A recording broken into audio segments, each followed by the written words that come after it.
فاسألوا أهل الذكر إن كنتم لا تعلمون.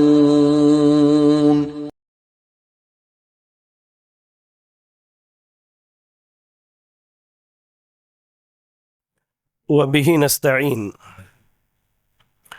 الصلاة والسلام على رسوله الكريم وعلى آله وأصحابه ومن تبعهم بإحسان إلى يوم الدين، أما بعد.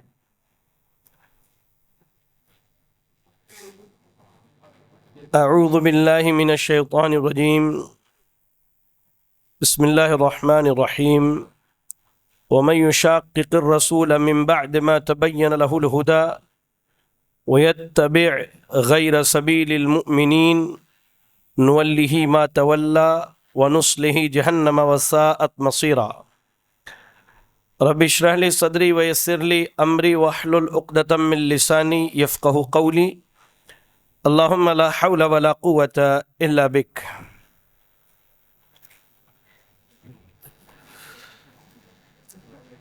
محترم و مکرم علماء کرام، لائق صد احترام بزرگ حضرات، نوجوان ساتھیوں اور میری اسلامی ماؤں اور بہنوں، تمام قسم کی تعریفات، ہر طرح کی حمد و ثنا، ہر طرح کی بڑائی، بزرگی، کبریائی اس اللہ رب العالمین کے لیے ہیں جس کی توفیق اور جس کے فضل سے ہم اور آپ اس کے گھروں میں سے ایک گھر میں آج اکٹھا ہوئے ہیں۔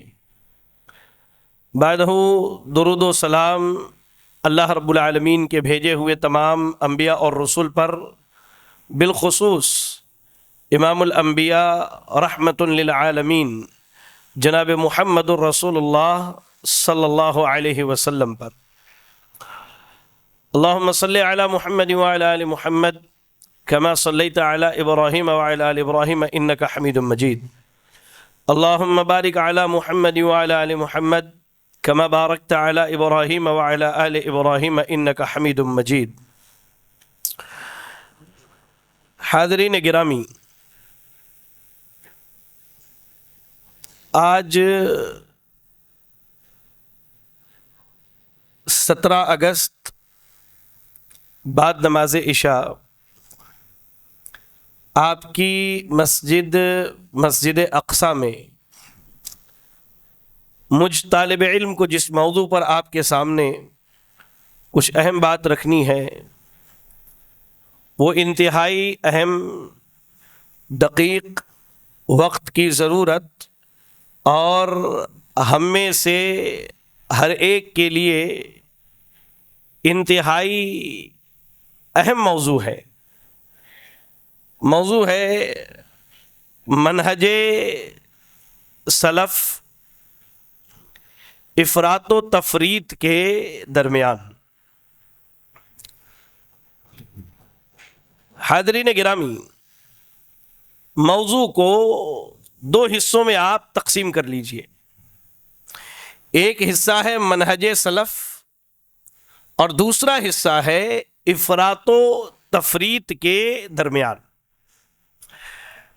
منہج سلف کے بارے میں میں یہ جہاں تک سمجھتا ہوں، آپ میں سے اکثریت بہت ساری اس کی بنیادی باتوں سے واقف ہوں گے۔ منہج اس کے معنی ہوتے ہیں طریقہ، راستہ۔ اب وہ اچھا بھی ہو سکتا ہے، برا بھی ہو سکتا ہے۔ اور سلف کے بارے میں اہل علم کے صحیح قول کے مطابق سلف کے معنی گزرے ہوئے لوگوں میں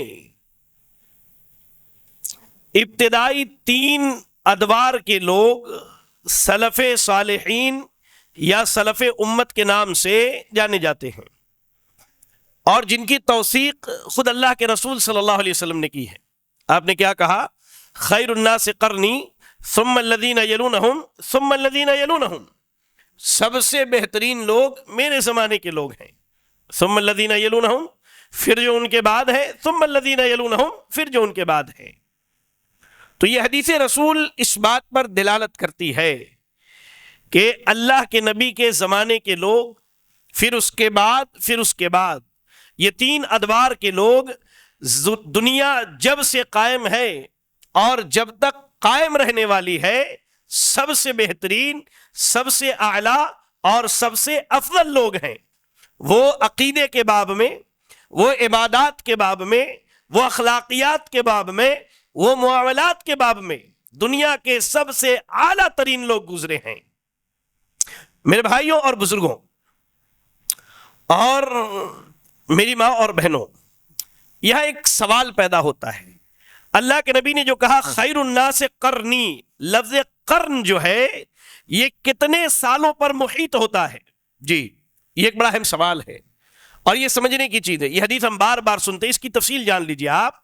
امام بخاری رحمہ اللہ نے تاریخ الکبیر کے اندر ایک صحابی ہیں عبداللہ ابن بسر المازنی رضی اللہ تعالی عنہ، عبداللہ ابن بسر المازنی رضی اللہ تعالیٰ عنہ، ان کے بارے میں اللہ کے نبی نے کہا لَتَبْلُغَنَّ قَرَنًا، تم ایک قرن تک زندہ رہو گے۔ امام بخاری رحمۃ اللہ علیہ صحیح بخاری تاریخ الکبیر میں بیان کرتے ہیں کہ ان کی عمر 100 سال کی تھی۔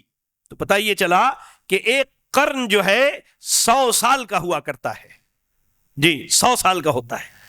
تو اسلام کے آنے کے بعد سے لے کر 300 سال تک اللہ کے نبی کے اصحاب، پھر ان کے شاگرد تابعین اور ان کے شاگرد تبع تابعین جو زندہ تھے، یہ ہمارے سلف صالحین ہیں اور یہ خیر القرون میں شمار کیے جاتے ہیں۔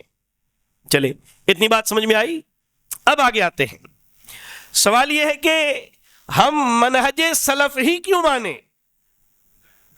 آج دیکھیے آپ، انٹرنیٹ کے جو بڑے بڑے مفکر ہیں وہ اپنے اعتبار سے شرعی تعلیمات کا تیاں پاچا کر کے رکھے ہوئے ہیں اور وہ یہ دعویٰ کرتے ہیں، آپ حیران ہوں گے سن کر کے کہ لوگوں میں جو فتنے اٹھیں ان میں ایک بڑا فتنہ کیا تھا؟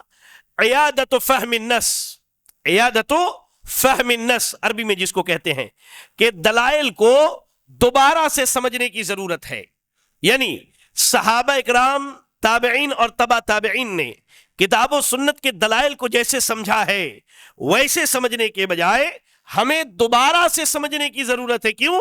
کیونکہ زمانہ کافی گزر چکا ہے، لوگ ترقی کر رہے ہیں اور دنیا ترقی کے منازل طے کر رہی ہے، اور انہوں نے اس فتنے کی آڑ میں جو صحیح اسلام کا مفہوم تھا جسے اللہ نے ہدایت کے طور پہ نازل کیا، اس معنی اور مفہوم کو بگاڑ دیا۔ اس لیے یہ سوال کھڑا ہوتا ہے کہ ہم سلف کے منہج کی ہی اتباع کیوں کریں؟ آئیے میں اس پر 2-4 دلیلیں دے کے اپنی بات کو آگے بڑھاؤں۔ تقریباً یہ دلیلیں آپ جانتے بھی ہیں، سنتے بھی ہیں، یاد دہانی کے لیے۔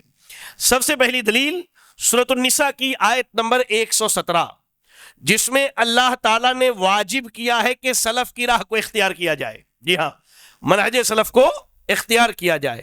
اللہ رب العالمین نے کہا وَمَن يُشَاقِقِ الرَّسُولَ مِن بَعْدِ مَا تَبَيَّنَ لَهُ الْهُدَى وَيَتَّبِعْ غَيْرَ سَبِيلِ الْمُؤْمِنِينَ نُوَلِّهِ مَا تَوَلَّى وَنُصْلِهِ جَهَنَّمَ وَسَاءَتْ مَصِيرًا۔ بڑی بہترین، جامع اور بڑی عالیشان آیت کریمہ ہے سلف کے منہج کی اتباع کے تعلق سے۔ ہر آدمی کو یہ آیت یاد ہونی چاہیے۔ کہا اللہ نے وَمَن يُشَاقِقِ الرَّسُولَ مِن بَعْدِ مَا تَبَيَّنَ لَهُ الْهُدَى، ہدایت کے واضح ہو جانے کے بعد، یعنی ہدایت اللہ کی کتاب قرآن مجید، اللہ کے نبی صلی اللہ علیہ وسلم کی ذات مبارکہ مطہرہ، آپ کی سنتیں، آپ کی احادیث، یہ ہمارے لیے ہدایت ہے، یہ ہمارے لیے ہدایت ہے۔ اللہ نے کہا کہ ہدایت کے آ جانے کے بعد، ہدایت کے آ جانے کے بعد اب اگر کوئی رسول کی مخالفت کرے، بات اتنی کہہ دی جاتی تو معاملہ صاف تھا کہ بھائی رسول کی مخالفت کرو گے جہنم میں ڈال دیے جاؤ گے، لیکن اللہ نے کیا قید لگائی؟ وَيَتَّبِعْ غَيْرَ سَبِيلِ الْمُؤْمِنِينَ، جی مومنوں کے راستے کو نہیں چھوڑنا ہے۔ یعنی پتہ یہ چلا کہ ایک مسلمان خواہ مرد ہو یا عورت، اگر وہ اپنی دنیا اور آخرت کی کامیابی کا طلبگار ہے تو اس کے لیے دو راستے ہیں. ایک اللہ کے نبی صلی اللہ علیہ وسلم کی اتباع اور پیروی، اور ویسے اتباع اور پیروی جیسے سلف امت نے کیا ہے. اسی کو اللہ نے سبیل المومنین قرار دیا ہے، اور کہا اس کے بعد اللہ نے کہ اگر سبیل المومنین پر نہ چلے گا تو یہ جہاں جائے گا اللہ اس کو وہاں لے جائے گا، اور انجام کیا ہوگا؟ گھسیٹ کر کے جہنم میں ڈال دیا جائے گا. اب اس آیت کو سمجھنے کے لیے آپ حدیث افتراق کو اپنی ذہن میں لائیے ایک مرتبہ، جہاں اللہ کے نبی صلی اللہ علیہ وسلم نے کیا کہا؟ یہود و نصارہ کی آپ نے بات کی کہ ان میں اختلافات ہوئے اور وہ فرقوں میں بٹ گئے. میری امت میں بھی اختلاف ہوگا، لوگ فرقوں میں بٹ جائیں گے. کتنے؟ 73 فرقوں میں بٹیں گے، سارے کے سارے جہنم کے آگ میں ڈھکیل دیے جائیں گے سوائے ایک فرقے کے. اللہ کے نبی صلی اللہ علیہ وسلم نے کسی فرقے کا نام نہیں لیا. آپ نے ایک اصول اور ایک منہج بتایا، جو اصول و منہج سورۃ النساء کی آیت نمبر 117 کے اندر اللہ نے بیان کیا. کیا کہا آپ نے؟ ما انا علیہ واصحابی. کہا آپ نے ہی الجماعہ، کہیں کہا آپ نے ما انا علیہ واصحابی اليوم. آج میرا عمل جو ہے، آپ اتنا کہہ دیتے تو کافی تھا کہ میرے عمل کے مطابق عمل کرو، اللہ تمہیں جنت میں دے گا، جگہ دے گا.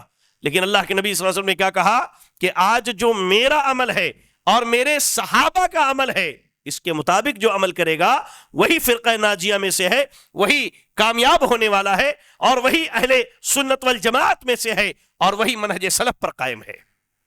جانتے ہیں اللہ نے سبیل المومنین کی کیوں قید لگائی ہے، اور اللہ کے نبی صلی اللہ علیہ وسلم نے ما انا علیہ واصحابی کی کیوں قید لگائی ہے؟ یہ بڑا دقیق نقطہ ہے، سمجھنے کی چیز ہے. عبداللہ ابن مسعود رضی اللہ تعالیٰ عنہ کا بڑا مشہور قول ہے. آپ کہتے ہیں اے لوگو فمن کان منکم مستنن فلیستن بمن قد مات. تم میں سے کوئی آدمی اگر کسی کے طریقے کو اختیار کرنا چاہتا ہے تو ان کے طریقے کو اختیار کرے جو دنیا سے چلے گئے. کیا کہا؟ ہم اصحاب رسول اللہ صلی اللہ علیہ وسلم، وہ اللہ کے نبی کے اصحاب ہیں، انہیں اللہ نے چنا ہے اپنے نبی کی صحبت اور صحابیت اختیار کرنے کے لیے. ان کے دل بڑے پاکیزہ تھے، ان کا علم بڑا گہرا تھا، اس لیے کہ انہوں نے جاہلیت کا مشاہدہ کر کے اسلام کو حاصل کیا تھا. انہوں نے کہا کہ ان کا علم بڑا گہرا، ان کی فکر بڑی عالی شان، اور ان کی کہہ لیجئے کہ اللہ کے نبی سے تعلیم حاصل کرنے کے تعلق سے بالکل بھی تکلف نہیں پایا جاتا تھا. اسی لیے اللہ تعالیٰ نے سبیل المومنین کی قید لگائی، اور اللہ کے نبی صلی اللہ علیہ وسلم نے ما انا علیہ واصحابی کی قید لگائی. ایسے ہی منہج سلف کی اتباع کے وجوب پر ایک دوسری دلیل سورۃ البقرہ کی آیت نمبر 137 پڑھیے آپ، بڑی معروف و مشہور آیت کریمہ ہے. فَإِنْ آمَنُوا بِمِثْلِ مَا آمَنْتُمْ بِهِ فَقَدِ اهْتَدَوْا وَإِنْ تَوَلَّوْا فَإِنَّمَا هُمْ فِي شِقَاقٍ. کہا کہ اگر لوگ صحابہ کی طرح ایمان لے آئیں جی تب وہ ہدایت پر ہیں. جی یہ آیت کا ٹکڑا یہ بتاتی ہے ہمیں کہ صحابہ ہدایت اور حق پر تھے. اب آج کے زمانے میں یا ان کے بعد کوئی بھی حق و ہدایت کا متلاشی ہے، وہ چاہتا ہے کہ حق پر آ جائے، ہدایت پر آ جائے، تو اس کے لیے واجب ہے کہ وہ اسی راہ کو اختیار کرے. عبادات کے معاملے میں، اعتقادات کے معاملے میں، اخلاقیات کے معاملے میں، معاملات کے تعلق سے، اور تمام تر امور میں جس راہ کو صحابہ اکرام رضی اللہ تعالی عنہم نے اختیار کیا تھا. اللہ نے کہا فَإِنْ آمَنُوا بِمِثْلِ مَا آمَنْتُمْ بِهِ، صحابہ کی طرح اگر ایمان لاؤ گے تو ہی ہدایت پر ہو، ورنہ کیا کہا فَإِنَّمَا هُمْ فِي شِقَاقٍ، ورنہ اختلافات ہوں گے، گمراہیاں عام ہو جائیں گی اور آدمی گمراہی کی راہ اختیار کر لے گا. ایسے ہی آپ قرآن مجید کی تلاوت کیجئے، اللہ نے کیا کہا؟ قُلْ هَذِهِ سَبِيلِي أَدْعُو إِلَى اللَّهِ عَلَى بَصِيرَةٍ أَنَا وَمَنِ اتَّبَعَنِي. اللہ کے نبی صلی اللہ علیہ وسلم کے تعلق سے اللہ کہہ رہا ہے قُلْ هَذِهِ سَبِيلِي، اے نبی کہہ دیجئے یہی میرا راستہ ہے. جی وہی راستہ جسے ہم اور آپ اہدنا الصراط المستقیم کے ذریعے اللہ سے طلب کرتے ہیں، جس راستے کے بارے میں اللہ کے نبی نے کہا ترکتکم علی البیضاء لیلھا کنہارھا لا یزیغ عنہا الا ہالک، میں تمہیں بالکل روشن راستے پر چھوڑ کر کے جا رہا ہوں، ایسا روشن کہ اس کی راتیں بھی اس کے دن کی طرح روشن ہے، میرے بعد اس سے وہی ہٹے گا جو گمراہ ہونے والا ہے. او کما قال علیہ الصلوۃ والسلام. اللہ نے کہا قل ہذہ سبیلی، یہی میرا روشن راستہ ہے. ادعو الی اللہ، میں اللہ کی طرف بلاتا ہوں، علی بصیرتن، بصیرت کے ذریعہ، میں دلائل کے ذریعہ اللہ کی طرف بلاتا ہوں، انا ومن اتبعنی، میں اور میرے اتباع کرنے والے۔ جب قرآن نازل ہو رہا تھا، اللہ کے نبی کی اتباع کرنے والی جماعت صحابہ کرام رضی اللہ تعالیٰ عنہم کی جماعت تھی، کوئی اور دوسری جماعت نہیں تھی، وہ صحابہ اکرام رضی اللہ تعالی عنہم کی جماعت تھی۔ ایسے ہی اللہ کے نبی صلی اللہ علیہ وسلم کے اصحاب کی تعریف، ان کی توصیف اور ان کی عظمت اور ان کے شان کو تو اللہ نے بیان کیا ہے، اللہ نے ان کا تزکیہ کیا ہے۔ میرے بھائی آپ حیران ہوں گے، تزکیے کی بات آئی تو میں بتاؤں کہ بڑے بڑے جامعات میں، جیسے بالخصوص جامعہ اسلامیہ مدینہ منورہ میں، اگر کسی طالب علم کو داخلہ لینا ہو تو اس کے لیے شرط کیا ہے؟ وہ سارے کاغذات کے علاوہ مزید ایک چیز کا مطالبہ کرتے ہیں۔ کس چیز کا؟ کہ آپ اپنے شہر کے 3 بڑے علماء سے کہیے کہ وہ اپنے لیٹر پیڈ پر لکھ کر کے دے کہ آپ سلفی العقیدہ ہیں، جی، آپ کے اخلاق، آپ کے آداب، آپ کے اطوار بالکل شرعی ہیں اور آپ بڑے با ادب انسان ہیں۔ آپ کا تزکیہ جب تک علماء لکھ کے نہ دے، جامعہ اسلامیہ کے اندر آپ کا فارم قبول نہیں کیا جاتا ہے۔ یہ دنیا کی بات کر رہا ہوں۔ اس تزکیے کی اتنی ویلیو ہے۔ اب سوچئے کہ اللہ جن کا تزکیہ کرے، ان ذات قدسیہ اور نفوس قدسیہ کا کیا معاملہ ہوگا؟ بڑی عظیم بات اللہ نے کہی۔ اللہ نے کہا محمد رسول اللہ والذین معہ، کہا کہ محمد اللہ کے رسول ہے صلی اللہ علیہ وسلم۔ کیا کہا؟ محمد اللہ کے رسول ہیں۔ تو پتہ یہ چلا کہ محمد صلی اللہ علیہ وسلم کو نبوت و رسالت اللہ نے دی ہے، جی، آپ اپنے مرضی سے نبی نہیں بنے ہیں۔ جس طرح یہ بدبخت مرزا غلام احمد قادیانی اپنے نبی ہونے کا اعلان کرتا ہے، شکیل بن حنیف جو اپنے کبھی نبی اور کبھی مسیح ہونے کا اعلان کرتا ہے، محمد رسول اللہ، محمد اللہ کے رسول ہے، یعنی اللہ نے آپ کو رسالت کے لیے چنا ہے، آپ اپنے مرضی سے نبی نہیں بنے۔ کہا والذین معہ، اور جو ان کے ساتھی ہیں، جی ہاں، ان کے ساتھیوں کو بھی اللہ تعالیٰ نے چنا ہے۔ آج حیرانگی ہوتی ہے کہ صحابہ اکرام کے مسئلے کو لوگوں نے چونچو کا مربع بنا کے رکھا ہے۔ میں آگے اس پر بات کروں گا انشاءاللہ۔ چونچو کا مربع بنا کے رکھا ہے، ہر ایرا غیرہ صحابہ کے بارے میں بات کرتا ہے۔ اللہ اکبر۔ اللہ کہہ رہا محمد رسول اللہ، محمد اللہ کے رسول ہیں۔ یہ ہمارا ایمان و عقیدہ ہے کہ نہیں ہے؟ مانتے ہیں نا؟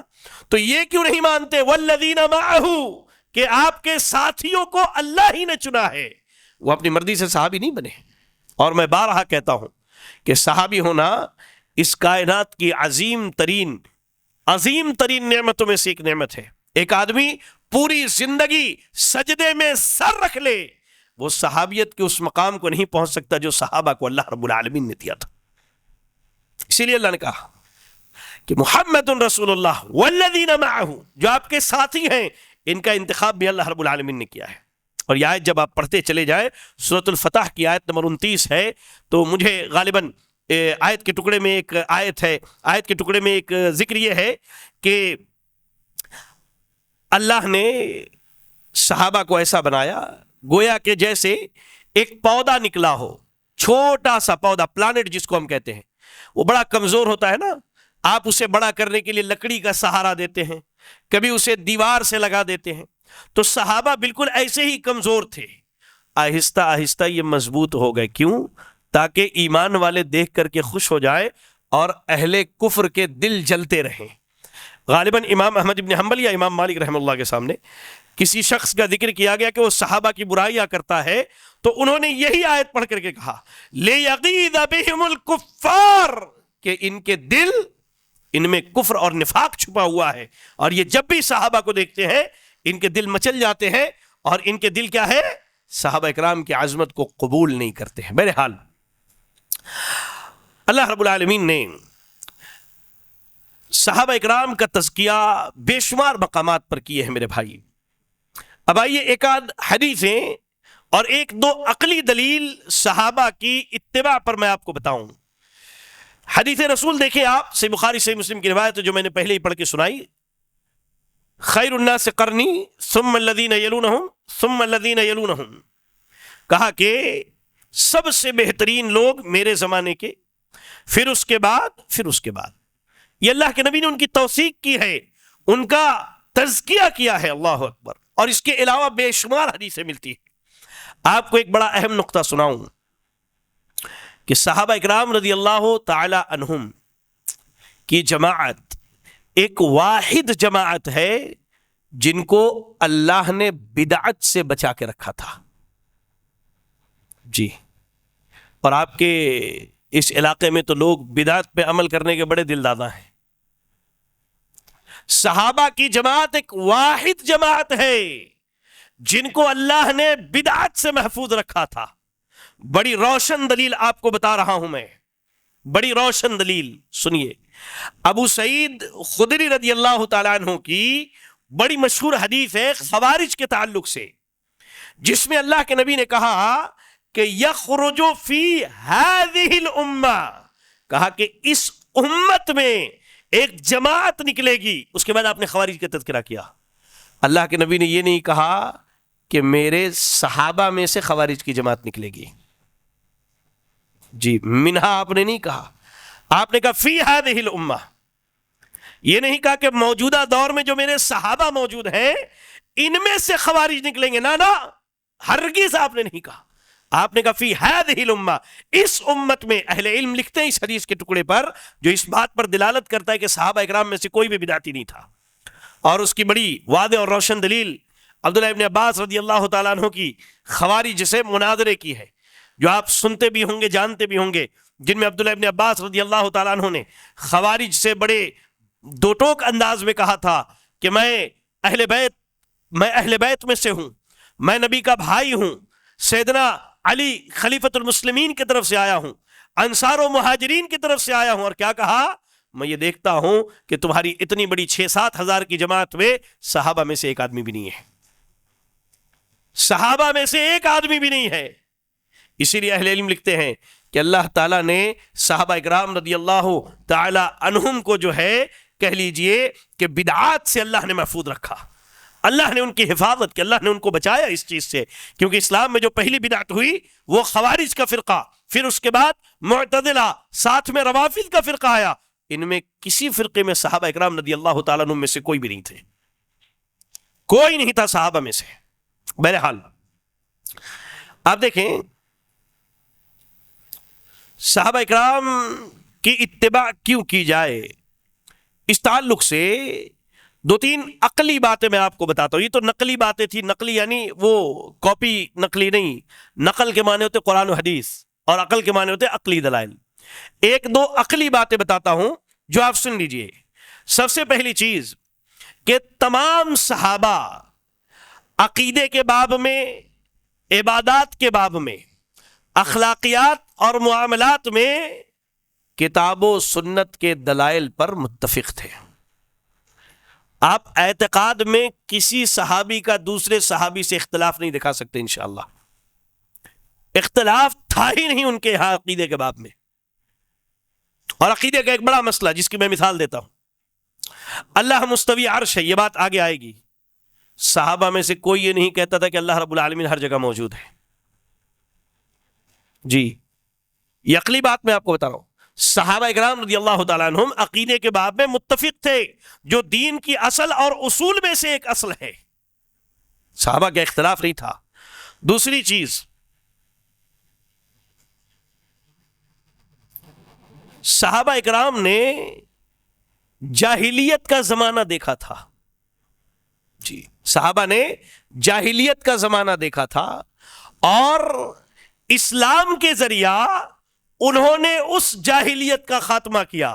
تو کیا یہ ممکن ہے کہ وہ دوبارہ جاہلیت پہ پلٹ جائیں گے؟ جی. آپ اپنی عقل سے سوچ کے دیکھیے.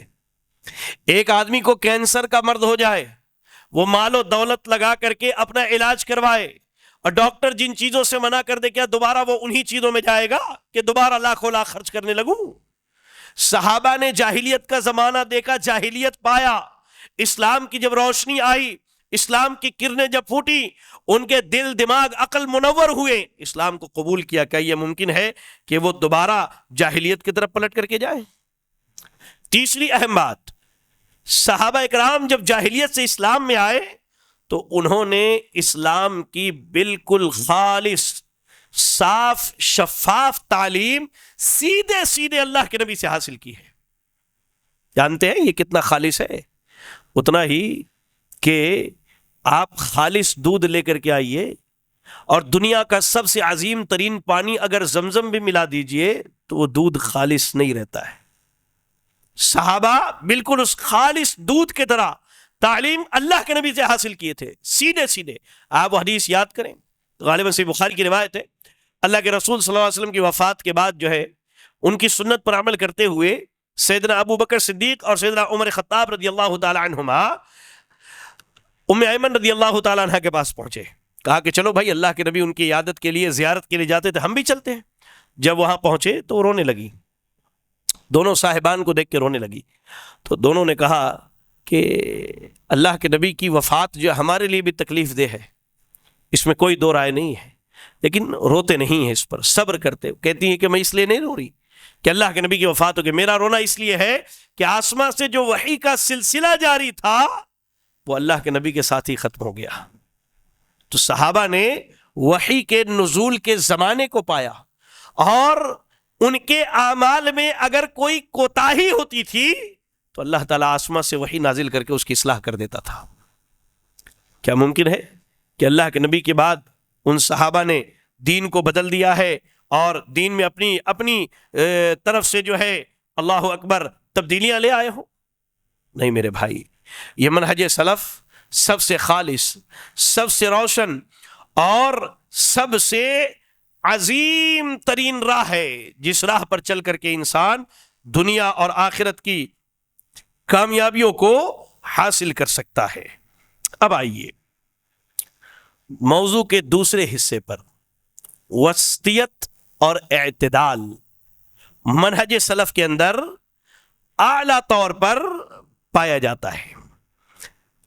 آپ پہلے ایک چیز سمجھ لیں، ہماری جو یہ امت ہے، اس امت کی جو صفت اللہ نے بیان کی ہے، ان صفات میں ایک صفت وسطیت کی صفت ہے، اعتدال کی، درمیانہ روی کی صفت ہے۔ اللہ نے قرآن مجید، آپ پڑھیں گے تو سورۃ البقرہ کی آیت نمبر 143 پڑھیے، اللہ نے کیا کہا؟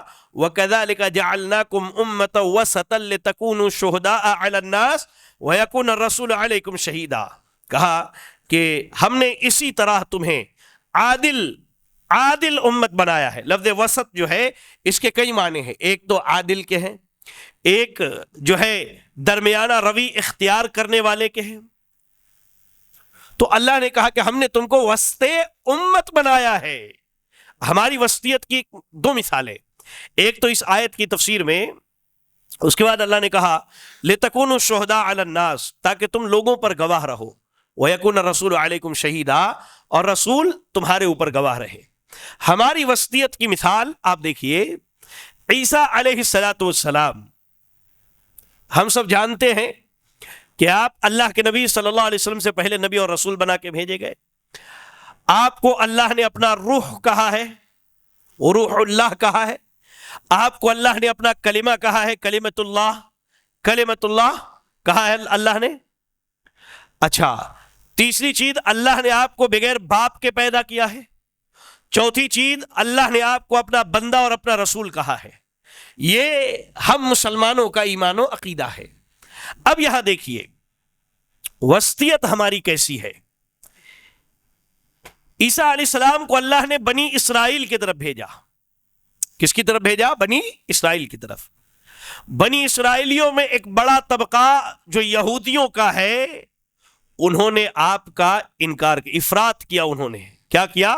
آپ کو نبی اور رسول نہیں مانا، آپ کو مانا ہی نہیں نبی اور رسول، آپ کی نبوت کا انکار کر دیا۔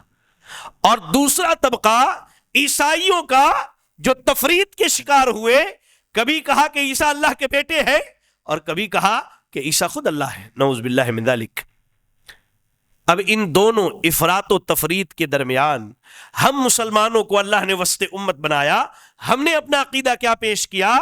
عیسیٰ علیہ الصلاۃ والسلام اللہ کے بندے ہیں، اللہ کے نبی ہیں، اللہ کے رسول ہیں، اللہ کا کلمہ ہے، اللہ نے روح اللہ کہا ہے، آپ کو اللہ نے بغیر باپ کے پیدا کیا ہے، اور آپ کو اللہ تعالیٰ نے کئی معجزات سے نوازا تھا. یہ اعتدال کی راہ ہے ہمارے لیے. نہ غلو کرتے ہوئے ان کی نبوت کا انکار کیا جائے، اور نہ ہی غلو کرتے ہوئے انہیں اللہ کا بیٹا بنا دیا جائے. یہ ہماری اس امت کی صفت ہے جو اللہ رب العالمین نے بیان کی ہے. آپ دیکھیں اللہ کے نبی صلی اللہ علیہ وسلم کی زوجہ محترمہ سیدہ عائشہ رضی اللہ تعالیٰ عنہ، یہ صحیح مسلم کی حدیث ہے، کہتی ہیں کہ ایک دن اللہ کے نبی میرے پاس تشریف لائے تو آپ نے دیکھا کہ سیدہ عائشہ کے پاس ایک عورت بیٹھی ہے. آپ نے پوچھا کہ یہ عورت کون ہے؟ تو کہتی ہے امرأۃ لا تنام تصلی، یہ ایک ایسی نیک اور پاک باز خاتون ہے جو راتوں کو سوتی نہیں ہے، پوری رات اللہ کی عبادت میں کھڑی رہتی ہے. تو اللہ کے نبی صلی اللہ علیہ وسلم نے کہا کہ علیکم من العمل ما تطیقون، تم وہی عمل کرو جس کی تم طاقت رکھتے ہو، اور یاد رکھو میرے نزدیک سب سے پسندیدہ عمل وہی ہے جو تھوڑا ہو لیکن ہمیشہ کیا جائے. اب یہ عورت پوری رات جاگ کر کے اللہ کی عبادت کرتی تھی. اللہ کے نبی نے اسے وسطیت کا درس دیا، اعتدال سکھایا اور کہا کہ تمہارے جسم کا تمہارے اوپر حق ہے، اور اس کا حق یہ ہے کہ اسے آرام پہنچایا جائے. آپ نے وہ 3 صحابہ کے بارے میں سنا ہی ہوگا. سیدہ عائشہ رضی اللہ تعالیٰ عنہ کے پاس آئے، اللہ کے نبی کی عبادت کا تذکرہ سنا، اور اس کے بعد گئے اور کہنا شروع کر دیا. ایک شخص کہتا ہے کہ میں پوری رات عبادت کروں گا، سوؤں گا نہیں. دوسرا کہتا ہے کہ میں نکاح نہیں کروں گا. اللہ اکبر. اس طرح کی بات جب اللہ کے نبی صلی اللہ علیہ وسلم کو پہنچی، آپ ممبر پر کھڑے ہوئے اور کیا کہا؟ اے لوگوں، میں تم میں سب سے زیادہ اللہ سے ڈرنے والا اور اس کی خشیت اختیار کرنے والا ہوں، لیکن میں رات کو عبادت بھی کرتا ہوں، رات میں سوتا بھی ہوں، میں نے شادیاں بھی کی ہے، اور میں روزہ بھی رکھتا ہوں، اور میں افطار بھی کرتا ہوں. آپ نے امت کو اعتدال کا سبق سکھایا ہے، وسطیت کا سبق سکھایا ہے کہ آدمی دین پر عمل کرنے میں غلو کا شکار نہ ہو جائے، اور اس باب میں صحیح بخاری کی وہ حدیث بڑی عظیم حدیث ہے جس میں ابو ہریرہ رضی اللہ تعالیٰ عنہ جس کے راوی ہے، کہا اللہ کے رسول صلی اللہ علیہ وسلم نے فرمایا کہ تم میں سے کوئی آدمی اپنے عمل کی وجہ سے نجات نہیں پائے گا. تو صحابہ نے کہا اللہ کے رسول صلی اللہ علیہ وسلم آپ بھی نہیں؟ آپ نے کہا نہیں، میں بھی نہیں، الا یہ کہ اللہ رب العالمین کی رحمت مجھے ڈھانپ لے گی، سائے میں لے لے، تو میں اللہ کی رحمت سے نجات پا جاؤں گا. پھر آپ کیا کہتے ہیں کہ درستگی کے ساتھ عمل کرو، درمیانہ روی اختیار کرو. جی اسی وصیت کی بات ہو رہی ہے. اللہ کے نبی صلی اللہ علیہ وسلم صحابہ کو نصیحت کرتے ہیں کہ صحابہ اکرام آپ کو چاہیے کہ آپ درستگی کے ساتھ عمل کیجئے، درمیانہ روی اختیار کیجئے، اور صبح اور شام اور اسی طرح رات کے کچھ حصے میں چل لیا کرو، اور اعتدال کے ساتھ چلو، منزل مقصود پر پہنچ جاؤ گے. تو یہ جو دلیلیں میں نے آپ کو دی، ان کے بتانے کا مقصد یہ ہے کہ اہل سنت والجماعت یا منہج سلف کے اندر جو وسطیت اور اعتدال پایا جاتا ہے، در حقیقت یہ انہی آیات اور احادیث رسول صلی اللہ علیہ وسلم کا تقاضا ہے. امام ابن تیمیہ رحمہ اللہ کا بڑا مشہور قول ہے.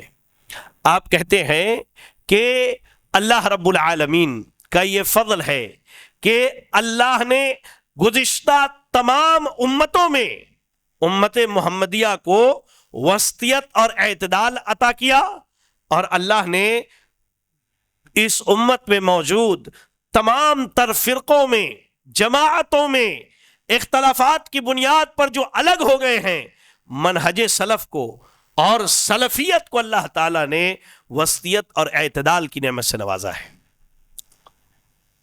میں آپ کو چند مثالیں دوں گا اور اس کے بعد اپنی بات ختم کر لوں گا کہ منہج سلف جو ہے، جس کی دعوت آپ کو دی جاتی ہے یا جس پر عمل کرنے کے لیے آپ کو بارہا کہہ لیجئے کہ بلایا جاتا ہے، ان کے یہاں اعتدال اور وسطیت کتنی بہترین ہے، جو ہر قسم کے غلو سے اور ہر قسم کے نقص سے اس مسلک، اس منہج اور اس راہ کو پاک کرتا ہے۔ میرے بھائیوں، آپ دیکھیے اسماء و صفات کا جو باب ہے، جی ذرا غور سے سنیں۔ اب باتیں تھوڑی شاید خشک لگے آپ کو، لیکن یہ سمجھنے کی چیز ہے میرے بھائی۔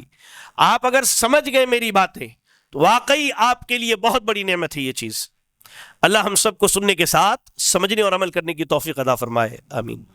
کہتے ہیں کہ عموماً لوگ جو ہیں سلفی حضرات کو کئی ایک برے القاب سے پکارتے ہیں، جن میں سے دو لقب بڑے مشہور ہیں۔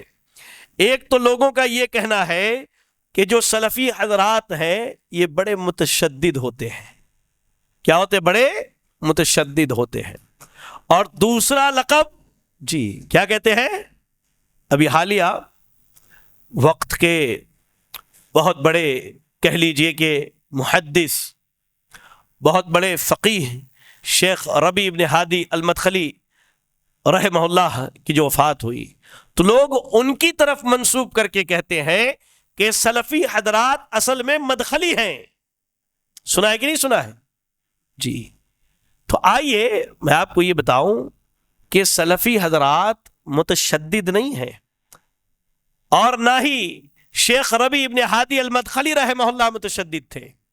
انہوں نے تو وہی باتیں کہی ہیں جو اللہ اور اس کے رسول نے اور صحابہ اکرام رضی اللہ تعالی عنہم نے کہا ہے۔ اب یہ چیز آپ کو اگر کہہ لیجئے کہ تشدد لگتی ہے تو اس میں ہمارا کوئی قصور نہیں۔ اب سورج کی روشنی سے کسی کو تکلیف ہو تو یا تو وہ اپنی آنکھیں بند کر لے یا وہ اندھا ہو جائے۔ سورج اپنی روشنی بکھیرنا بند نہیں کرتا ہے۔ منہج سلف سے اگر کسی کو تکلیف ہے تو اسے رہے، ہمیں اس سے کیا لینا دینا ہے بھائی۔ ہمارا کام ہے لوگوں کو صحیح منہج، صحیح راستہ، صحیح عقیدہ اور کامیابی کی راہ بتانا، اور یہ صحابہ کا طریقہ رہا ہے۔ آپ پڑھیں نا، جب ایرانیوں سے، پارسیوں سے مسلمانوں کی جو پہلی جنگ ہوئی تھی، تو اس میں جو پارسی حاکم تھا رستم، اس نے کہا کہ مسلمانوں میں سے کسی فرد کو بھیجو، میں اس سے بات کرنا چاہتا ہوں۔ ربیع ابن عامر رضی اللہ تعالیٰ عنہ کو بھیجا گیا۔ آپ گئے تو اس نے پوچھا کس چیز کی دعوت لے کر کے آئے ہو؟ کیا کہا انہوں نے؟ ابتعثنا اللہ لنخرج من شاء من عبادہ من عبادت العباد الى عبادت رب العباد۔ کہا کہ ہمیں اللہ نے بھیجا ہے تاکہ اللہ کی مرضی سے اللہ کے بندوں کو بندوں کی عبادت سے نکال کر اللہ کے بندوں کے رب کی عبادت کی طرف لگا دے۔ تو یہ منہج سلف بڑا عظیم منہج ہے، اور اس کی بے شمار خصوصیات ہیں میرے بھائی۔ ان تمام خصوصیات میں ایک اعلیٰ خصوصیت یہ ہے کہ ہمارے یہاں نہ افراط پایا جاتا ہے، نہ تفریط پائی جاتی ہے، نہ ہم غلو کے شکار ہیں، نہ ہم جفا کے شکار ہیں، نہ ہم کسی چیز میں نقص کے شکار ہیں۔ اگر میں کہوں تو شاید میری بات غلط نہ ہو کہ اللہ کے رسول صلی اللہ علیہ وسلم نے جو منہج، جو طریقہ، جو راستہ صحابہ کو دیا تھا، آج موجودہ دور میں وہی طریقہ، وہی راستہ اہل الحدیث، اہل سنت والجماعت اور سلفی حضرات رکھتے ہیں الحمدللہ۔ یہ میں علی وجہ البصیرہ کہہ رہا ہوں، یہ کوئی لفاظی نہیں ہے، اللہ کی قسم۔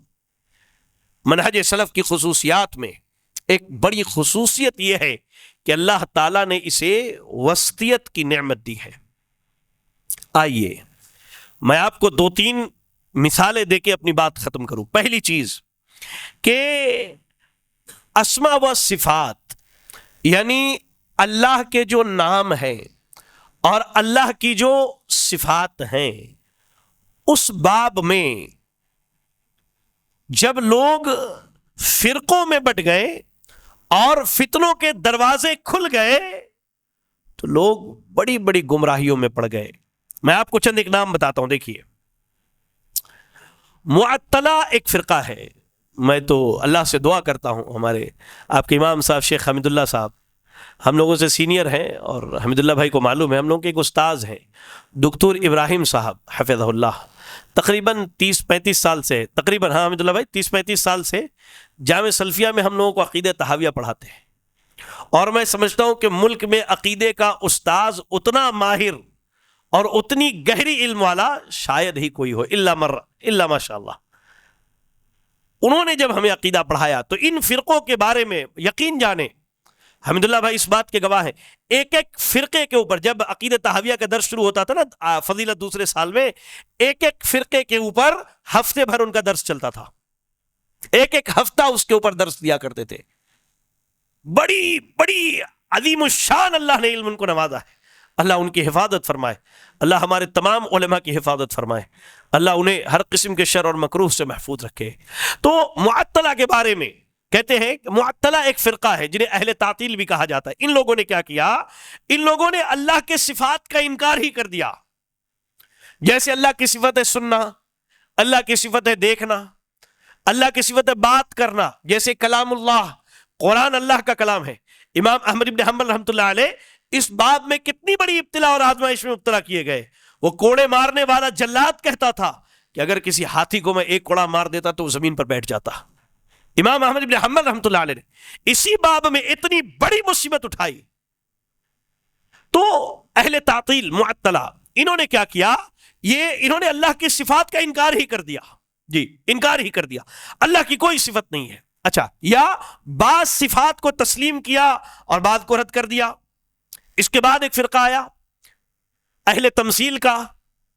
ان لوگوں نے دیکھا کہ اللہ کے سننے کا ذکر ہے، اللہ کے دیکھنے کا ذکر ہے، اللہ کے ہاتھ اور اللہ کے قدم کا ذکر ہے، تو ان لوگوں نے کیا کہا کہ اللہ کی صفت اور بندوں کی صفت، بندے بھی سنتے ہیں، دیکھتے ہیں، بندوں کے بھی ہاتھ اور قدم ہے، بندوں کے بھی چہرے ہیں، اللہ کے چہرے کا ذکر ہے. کہا کہ یہ دونوں ایک جیسے ہیں، دونوں کو ایک جیسا بنا دیا. یہ بھی گمراہی ہے، یہ بھی گمراہی ہے. اس کے بعد دیکھیں ایک فرقہ آیا مجسمیہ جس کو کہا جاتا ہے، یا مجسمہ جن کو کہا جاتا ہے. ان لوگوں نے اللہ کے لیے انسانوں کی طرح جسم بنا لیا. نعوذ باللہ من ذلک. یہ بھی گمراہ لوگ ہیں. اس کے بعد معتزلہ آئے، جہمیہ آئے، انہوں نے اللہ کے صفات کا انکار کر دیا. اشاعرہ اور ماتریدیہ آئے، انہوں نے اللہ کے صفات کی تعویل کر دی. جیسے اللہ نے کیا کہا، کل من علیہا فان وَيَبْقَى وَجْهُ رَبِّكَ ذُو الْجَلَالِ وَالْإِكْرَامِ. جی، ہمارے لوگ بھی کبھی کبھی ترجمہ کرتے ہیں کہ دنیا کی ساری چیز فنا ہو جائے گی اور اللہ کی ذات باقی رہے گی. یہی ترجمہ کرتے ہیں نا. حالانکہ وہاں ترجمہ کیا ہے؟ اللہ کا چہرہ باقی. وجہ کے معنی ہوتے چہرہ. اللہ کا چہرہ باقی رہنے والا ہے. آپ پڑھیں نا، مولانا ابو العلا مودودی صاحب کی تفہیم القرآن پڑھے. تفہیم القرآن پڑھے آپ. جب 29ویں پارہ سورۃ الملک کی تفسیر پڑھیں گے تو کیا کہا؟ تبارک الذی بیدہ الملک. کہا کہ بڑی برکت ہے وہ ذات جس کے ہاتھوں میں بادشاہت ہے. تو انہوں نے ہاتھ کی تعویل کر دی. ہاتھ کی اللہ کہہ رہا نا ہاتھ ہے اللہ کے، اللہ کہہ رہا اللہ کا چہرہ ہے، اللہ کہہ رہا اللہ کے قدم ہے. یوم یکشف عن ساق، اور جب اس دن پنڈلی کھولی جائے گی، وہاں بھی مولانا مودودی نے کہہ لیجئے کہ ڈنڈی مار دیا ہے. بے شمار لوگ. اور ابھی ماضی قریب میں گزرے مولانا اسرار احمد صاحب، انہوں نے تو اللہ کی ایک عظیم صفت کہ اللہ مستوی عرش ہے، اللہ عرش پر مستوی ہے، اس کا سرے سے انکار کر دیا. اور کیا کہا کہ نعوذ باللہ. میں نے اتفاقاً دیکھیے آتے آتے وہ چیز میری نظر سے گزری تو میں نے اس کا اسکرین شاٹ رکھ لیا تھا. ڈاکٹر اسرار احمد صاحب اسی عقیدے کے حامل ہے جس عقیدے کا حامل ابن عربی صوفی تھا. کیا کہتا تھا وہ؟ فَأَنْتَ عَبْدٌ وَأَنْتَ رَبٌّ. تو ہی بندہ ہے، تو ہی رب ہے. اور اس بارے میں مولانا اسرار احمد صاحب اپنی کتاب ام المسبحات کے صفحہ نمبر 88 پہ لکھتے ہیں میرے نزدیک اس کا حل وہ ہے جو شیخ ابن عربی نے دیا ہے، جو میں بیان کر چکا ہوں کہ حقیقت و ماہیت کے وجود کے اعتبار سے خالق و مخلوق کا وجود ایک ہے، نعوذ باللہ من ذالک۔ وحدت الوجود کا عقیدہ جسے کہا جاتا ہے، مولانا نے وہ عقیدہ پیش کر دیا، اور میں حیران ہوتا ہوں، دیکھتا ہوں کہ اپنے آپ کو سلفی کہنے والے، اہل الحدیث کہنے والے لوگ مولانا اسرار احمد صاحب کے اتنے گمراہ کن عقائد کے باوجود ان کی تعریف کرتے نہیں تھکتے، ان کی تفسیر کی کہہ لیجئے کہ بڑائی بیان کرتے نہیں تھکتے، اور بعض بیچارے علم سے اتنے مسکین ہیں کہ میں نے دیکھا کہ وہ مولانا اسرار احمد کی ویڈیوز بھی اپنے اسٹیٹس پر لگاتے ہیں۔ یار میں ہمیشہ ایک بات کہتا ہوں، آپ سب میرے بھائی ہیں، بزرگ ہیں، سن لیجئے، اہل حدیث اس زمانے کا سب سے مضبوط برانڈ ہے۔ آپ اگر ایک سلفی ہونے کے باوجود گمراہ قسم کے لوگوں کے، چاہے اسرار احمد صاحب ہو، چاہے انجینئر علی مرزا ہو، چاہے اسحاق جہالوی ہو، چاہے مولانا مودودی ہو، یا کہہ لیجئے کہ اللہ کی پناہ مولانا وحید الدین خان ہو، یا مولانا طارق جمیل ہو، مفتی طارق مسعود ہو، ان کے ویڈیوز آپ اپنے اسٹیٹس پر جب ڈالتے ہیں نا، تو ایک عام آدمی جو سلفی نہیں ہے، اگر وہ سلفیت کے قریب بھی ہوتا ہے تو یہ سمجھتا ہے کہ یہ بڑے اچھے لوگ ہیں، تبھی تو اس نے ان کے ویڈیوز ڈالے ہیں۔ یار ان سب چیزوں سے بچو، اللہ نے تم کو برانڈ بنایا ہے اس دور کا، اپنی اہمیت کو سمجھو، اپنے منہج کی خصوصیت کو جانو۔ بہرحال تو ہوا یہ کہ اللہ کے اسماء و صفات کے باب میں بڑے بڑے فرقے گمراہ ہو گئے، بڑی بڑی شخصیات گمراہ ہو گئیں، لیکن منہج سلف کو اللہ تعالیٰ نے اسے محفوظ رکھا۔ ہم نے کیا کہا؟ جی یہاں موجود ہر سلفی سنیں، ہمارا اصول قرآن یہ کہتا ہے لیس کمثلہ شیء وہو السمیع البصیر، اللہ کے مثل کوئی چیز نہیں، اللہ سنتا بھی ہے اور اللہ دیکھتا بھی ہے۔ ابھی اس آیت کو ایسے سمجھیے، لوگوں نے کہا کہ بندہ بھی سنتا ہے، خالق بھی سنتا ہے، بندہ بھی دیکھتا ہے، خالق بھی دیکھتا ہے، دونوں کو ایک کر دیا۔ یا بعض لوگوں نے کہا جب دونوں کی ایک ہی صفت ہے تو اللہ کی صفت کا انکار کر دیا، اللہ کی صفت کا انکار کر دیا۔ اور شیعوں نے تو اس پر یہ ظلم کیا، یہ بدبخت کہتے ہیں کہ اللہ کو کسی بھی چیز کا اس وقت تک علم نہیں ہوتا جب تک بندہ کر نہیں لیتا ہے، نعوذ باللہ من ذالک۔ اہل سنت والجماعت نے کیا کہا؟ اہل الحدیث اور سلفی حضرات کیا کہتے ہیں؟ لیس کمثلہ شیء وہو السمیع البصیر، اللہ کے مثل کوئی چیز نہیں۔ ہاں اللہ بھی سنتا ہے اور بندہ بھی سنتا ہے، لیکن بندے کا سننا محدود ہے۔ ابھی اذان ہو رہی تھی، تھوڑی دیر پہلے اذان ہو رہی تھی، ہمارے مؤذن صاحب آپ کے اذان دے رہے تھے، حافظ صاحب، کمرے میں اندر تھا میں، تو مجھے محسوس ہوا کہ شاید اندر کا لاؤڈ اسپیکر آن نہیں ہوتا ہے، باہر کے مائک میں اذان ہوتی ہے غالباً، ایسا ہی ہے نا؟ تو کمرے کے اندر آواز اچھی طرح سے نہیں پہنچ رہی تھی،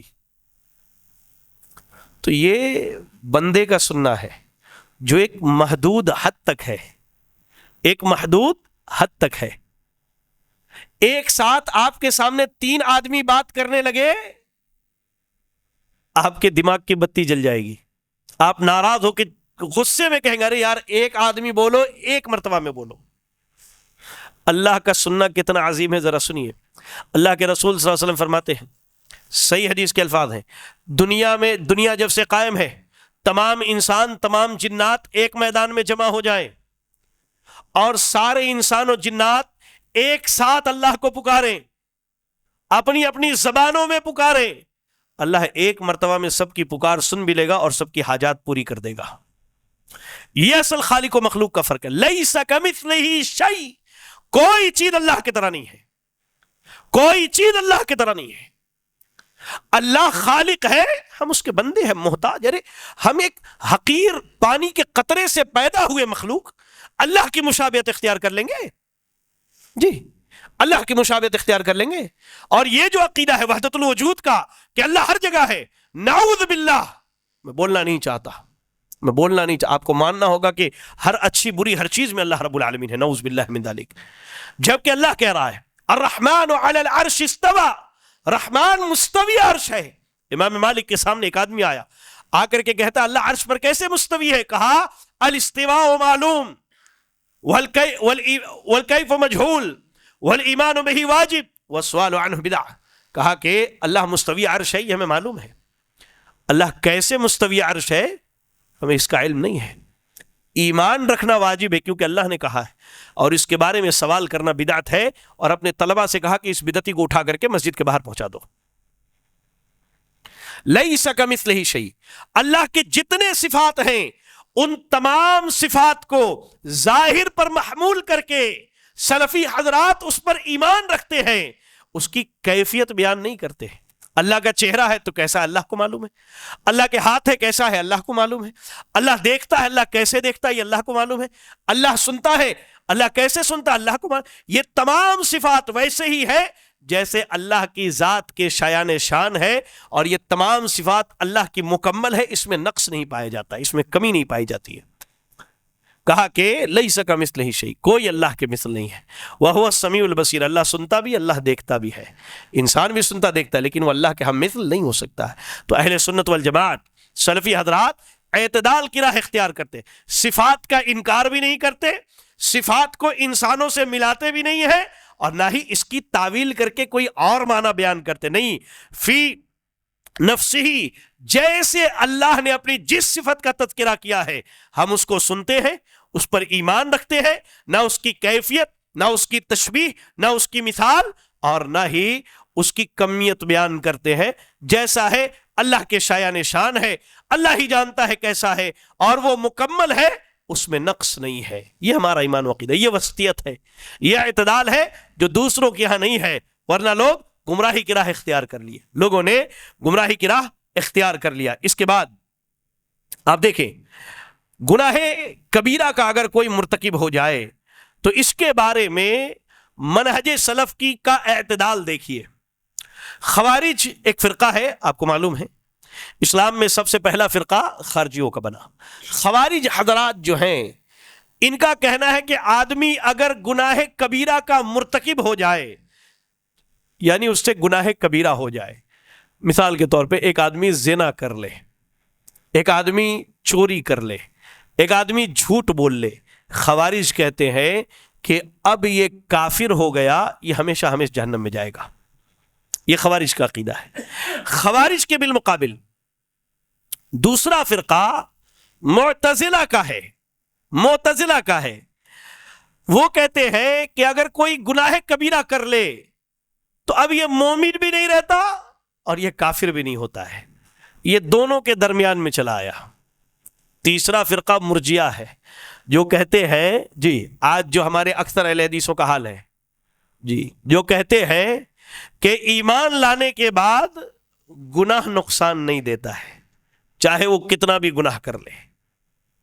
جی ہمارا یہی ہے نا بھائی، ہم تو سرٹیفائیڈ اہل حدیث ہیں ماشاءاللہ، لا الہ الا اللہ پڑھ لیا، اب جھوٹ بھی بولتے رہو، سود بھی کھاتے رہو، جی حرام، ہاں عقیدہ توحید سے کہ لا الہ الا اللہ پڑھ لیا اب کچھ بھی ہو جائے.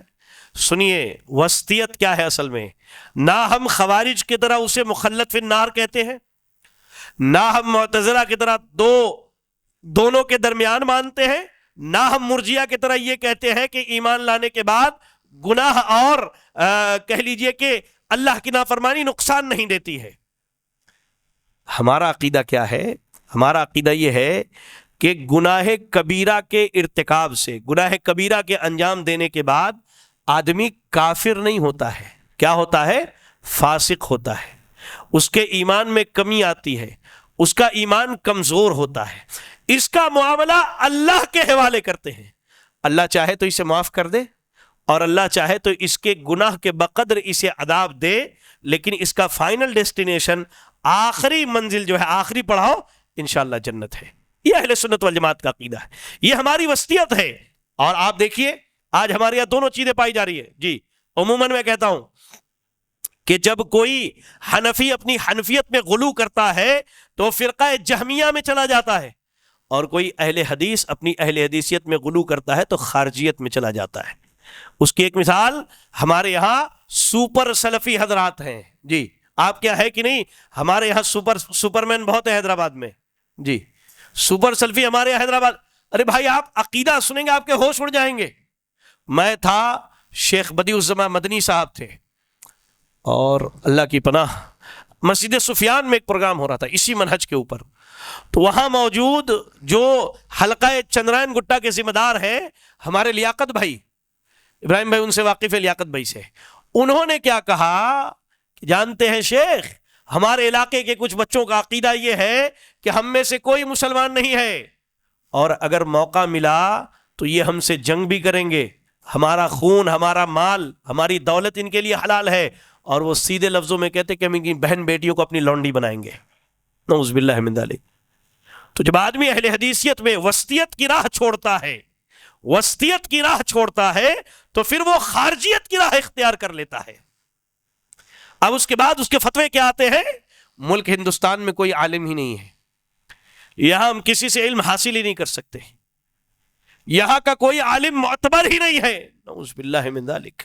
جس بدبخت کو الف کا نام بھالا نہیں معلوم تھا، ان علماء نے اسے الف با کی پہچان کروائی، اب یہ سلفیت سے باہر نکل کر کے خارجیت کی راہ اختیار کرتا ہے، اور کیا کہتا ہے کہ یہ علماء ہی نہیں ہے، نعوذ باللہ من ذالک۔ حتیٰ کہ بعض بدبختوں کی زبانی میں نے سنا، وہ کہتے کہ امام حرمین شریفین جو ہے ان کے بھی ایمان کا اعتبار نہیں ہے، نعوذ باللہ من ذالک۔ اس لیے بارہا کہا جاتا منہج سلف یہ وسطیت کی دعوت دیتا ہے، اعتدال کی دعوت دیتا ہے۔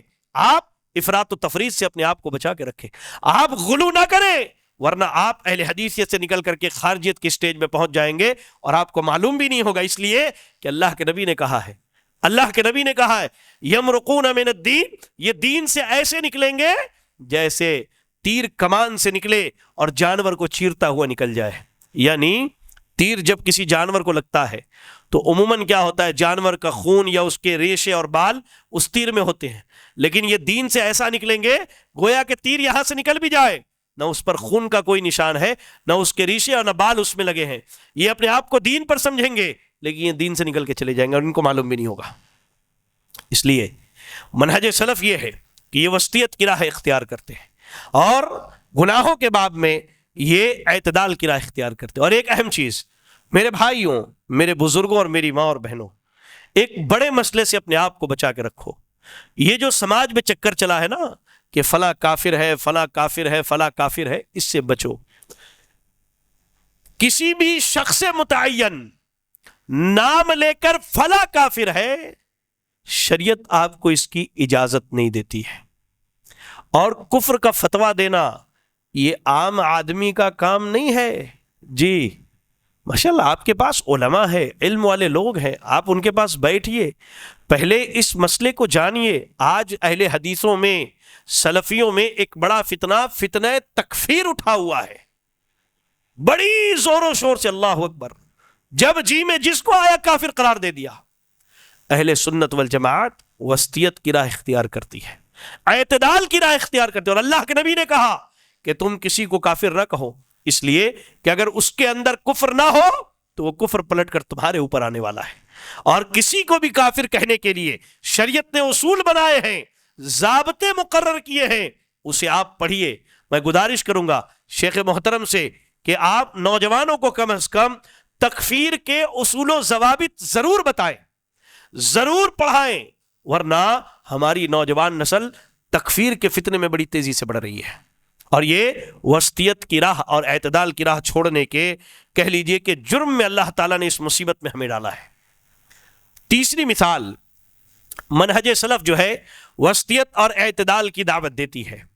صحابہ اکرام کے بارے میں سلف ہمیشہ سے وسطیت کی راہ اختیار کرتے ہیں، اس لیے کہ موجودہ دور میں اور اس سے پہلے بھی جب لوگ الگ الگ فرقوں میں بٹے تو صحابہ کے بارے میں انہوں نے وسطیت اور اعتدال کی راہ کو چھوڑ دیا اور یہ گمراہی کی گھاٹیوں میں جا گرے۔ میں آپ کو مثال دیتا ہوں۔ سب سے پہلا فرقہ اسلام میں خوارج کا، ان لوگوں نے کیا کہا؟ انہوں نے کہا کہ سیدنا عثمان اور سیدنا علی یہ دونوں کافر ہیں، نعوذ باللہ من ذالک۔ اور آپ حیران ہوں گے، خارجیوں نے جب عثمان غنی رضی اللہ تعالی عنہ کو شہید کرنے کے لیے ان کے گھر پر حملہ کیا تھا تو اہل علم نے لکھا ہے کہ وہ سیدنا عثمان کو مسلمان نہیں سمجھتے تھے، جب ان کو شہید کر دیا تو کیا کہا خارجیوں نے کہ جب ان کا خون ہمارے لیے حلال ہے تو پھر ان کا مال بھی ہمارے لیے حلال ہے، اور گھر کی ساری چیزیں لوٹ کر کے لے گئے، حتیٰ کہ کھانا کھانے کا برتن تک اٹھا کر کے لے کے گئے تھے جی۔ تو خوارج یہ سیدنا عثمان، سیدنا علی رضی اللہ تعالیٰ عنہ کی تکفیر کرتے ہیں، اور ان تمام صحابہ کی جو سیدنا علی اور سیدنا معاویہ رضی اللہ تعالیٰ عنہ کے درمیان ہونے والے جنگ کے بعد حکم کے طور پر مقرر کیے گئے تھے، اور جنہوں نے اس فیصلے کو مانا تھا، تحکیم کے فیصلے کو، یہ ان تمام صحابہ کو کافر کہتے ہیں۔ معتزلہ کی جماعت، معتزلہ کا گروپ، یہ سیدنا عثمان، سیدنا علی، سیدنا طلحہ، سیدنا زبیر اور سیدہ عائشہ رضی اللہ تعالیٰ عنہم، ان کو یہ فاسق کہتے ہیں کہ یہ فاسق و فاجر لوگ تھے۔ بعض معتزلہ تو ان سے اپنی برات کا اعلان کرتے ہیں، ان سے ہمارا کوئی تعلق نہیں ہے، اللہ اکبر۔ اور بعض لوگوں نے ان کے بارے میں کہا کہ یہ جھوٹے تھے، یہ ظالم تھے، الگ الگ باتیں کی۔ اس کے بعد جو ہے ایک فرقہ کن کا آیا؟ شیعوں کا آیا۔ ان بدبختوں نے کیا کیا؟ انہوں نے سیدنا علی اور اہل بیت کی شان میں غلو کیا اور کہا کہ سوائے چند صحابہ کے باقی سب مرتد ہو گئے تھے، نعوذ باللہ من ذالک۔ ان کے مقابلے میں ناصبی حضرات آئے۔ نواصب نے کیا کیا بھائی؟ نواصب حضرات نے یہ کیا، انہوں نے اہل بیت کی دشمنی میں اہل بیت سے اپنی برات کا اعلان کیا، ان کو برا بھلا کہنے لگے، ان کی شان میں تنقیص کرنے لگے۔ اللہ اکبر، اللہ اکبر۔ لیکن ہمارا عقیدہ کیا ہے؟ ہمارا عقیدہ وسطیت اور اعتدال کا عقیدہ ہے۔ نہ ہم نواصب کی طرح اہل بیت کی تنقیص کرتے ہیں، نہ ہم روافض کی طرح روافض کی راہ اختیار کر کے، نہ ہی کیا کرتے ہیں صحابہ کے مرتد ہونے کی بات کرتے ہیں، نہ ہم معتزلہ کی راہ اختیار کرتے ہیں، جس راہ کو میں کھلے لفظوں میں کہتا ہوں، جس راہ کو مولانا مودودی نے اختیار کیا، جس راہ کو سلمان ندوی نے اختیار کیا، جس راہ کو انجینئر علی مرزا نے اختیار کیا، جس راہ کو اسحاق جہالوی نے اختیار کیا، اور بعض صحابہ کی انہوں نے تفسیق کی، کہا کہ یہ فاسق و فاجر تھے، یہ گنہگار تھے، اور ان کا یہ معاملہ اور وہ معاملہ ہے۔ اللہ اکبر۔ ہم ایسا نہیں کرتے۔ ہم اہل سنت والجماعت کا موقف کیا ہے؟ غور سے سن لو نوجوانوں، اپنے بچوں کو یاد کراؤ۔ سلف کہتے ہیں کہ ہم جس طرح اپنے بچوں کو قرآن کی آیتیں یاد کرواتے تھے، ویسے ہی اپنے بچوں کو ابو بکر اور عمر سے محبت کرنے کی تعلیم دیا کرتے تھے رضی اللہ تعالی عنہما وارضاہ۔ ہمارا عقیدہ یہ ہے کہ نبی کے بعد اس امت میں سب سے افضل سیدنا ابو بکر صدیق ہے، ان کے بعد سیدنا عمر فاروق ہے، ان کے بعد عثمان غنی ہے، ان کے بعد سیدنا علی رضی اللہ تعالی عنہ ہے۔ یہ چار صحابہ امت کے سب سے بہترین اور سب سے اعلیٰ اشخاص ہیں۔ ان کے بعد ہم کہتے ہیں کہ تمام صحابہ میں اگر دیکھا جائے اہل بیت کا مقام سب سے اونچا ہے۔ ان کے بعد سابقین اولین جو ابتدائی دور میں ایمان لائے، جن کی تعریف اللہ نے قرآن میں کی سورۃ التوبہ کے اندر، والسابقون الاولون من المہاجرین والانصار، کون ہے سابقین اولین؟ اس کے بعد اصحاب بدر ہیں جو جنگ بدر میں شریک ہوئے، اس کے بعد اصحاب بیعت رضوان ہیں، اس کے بعد عشرہ مبشرہ ہیں، اس کے بعد تمام صحابہ ہیں۔ ہمارا ماننا یہ ہے کہ صحابہ ایمان اور عمل کے اعتبار میں ایک دوسرے سے کم اور زیادہ تھے، لیکن اللہ نے تمام صحابہ سے ایک ہی بدلے کا وعدہ کیا ہے، وَكُلًّا وَعَدَ اللَّهُ الْحُسْنَى، ہم نے ان سے حسنہ کا وعدہ کیا ہے، اور کہا اللہ نے ان الذین سبقت لهم منا الحسنى اولئک عنها مبعدون، جن سے ہم نے حسنہ کا وعدہ کیا ہے وہ جہنم سے بچا لیے جائیں گے۔ یہ ہمارا عقیدہ ہے۔ نہ ہم روافض کی، نہ ہم خوارج کی، نہ ہم معتزلہ کی راہ اختیار کرتے ہیں، اور نہ ہی ہم نواصب کی راہ اختیار کرتے ہیں، بلکہ ہم وہی کہتے ہیں جو امام طحاوی رحمۃ اللہ علیہ نے کہا کہ نحب اصحاب رسول اللہ صلی اللہ علیہ وسلم، ہم تمام صحابہ رسول صلی اللہ علیہ وسلم سے محبت کرتے ہیں، کسی کی شان میں غلو نہیں کرتے، کسی کے مقام کو گراتے نہیں ہیں، کسی سے اپنی برات کا اعلان نہیں کرتے ہیں، اور صحابہ سے محبت دین ہے، ایمان ہے، اسلام ہے، اور صحابہ سے نفرت کفر ہے، بغض ہے، نفاق ہے۔ میرے بھائیوں، یہ اعتدال کی راہ ہے جو ہمارے یہاں ہے غیروں کے یہاں نہیں ہے. ورنہ آپ دیکھیں الحمدللہ ایک بھی شخص جو واقعی سلفی العقیدہ ہے اس کی زبان صحابہ کے بارے میں نہیں کھلتی ہے، کیونکہ یہ ہمارا عقیدہ ہے کہ صحابہ انسان تھے، بشر تھے، ان سے غلطیاں ہوئیں لیکن ان کی نیکیاں ان کی غلطیوں سے کہیں زیادہ تھی، جس کے عوض اللہ نے ان سے جنت کا وعدہ کیا، ان کے گناہوں کو اللہ نے معاف کر دیا. اور ہم سلف کی راہ اختیار کرتے ہیں. صحابہ کے درمیان جو جنگیں ہوئیں اس کے بارے میں اپنی زبان نہیں کھولتے ہیں. عمر ابن عبدالعزیز رحمۃ اللہ علیہ کے پاس، آخری بات، عمر ابن عبدالعزیز رحمۃ اللہ علیہ کے پاس ایک آدمی آ کے کہتا ہے کہ سیدنا علی اور سیدنا معاویہ رضی اللہ عنہما، ان دونوں کے درمیان جو لڑائی ہوئی اس کے بارے میں آپ کی کیا رائے ہے؟ اللہ اکبر. وہ تمام افراد جو آج انٹرنیٹ پر بیٹھ کر کے صحابہ کو برا بھلا کہتے ہیں، ان کے لیے عمر ابن عبدالعزیز رحمۃ اللہ علیہ کا یہ قول تماچے کی حیثیت رکھتا ہے. میں کہتا ہوں تماچے کی حیثیت. کیا کہا انہوں نے؟ کہا کہ وہ مبارک خون تھے، ان کے پاکیزہ خون تھے، اللہ نے میری تلوار کو اس سے بچا کے رکھا، میں ان کے بارے میں اپنی زبان کو گندی نہیں کر سکتا. اللہ سے دعا ہے کہ اللہ تعالیٰ ہمیں اور آپ کو منہج سلف کو سمجھنے، اس وسطیت اور اعتدال کے منہج کو جاننے اور سمجھ کر اس کے مطابق عمل کرنے کی توفیق عطا فرمائے. الہ العالمین تو ہمیں تمام صحابہ اور سلف صالحین سے محبت کرنے والا بنا دے.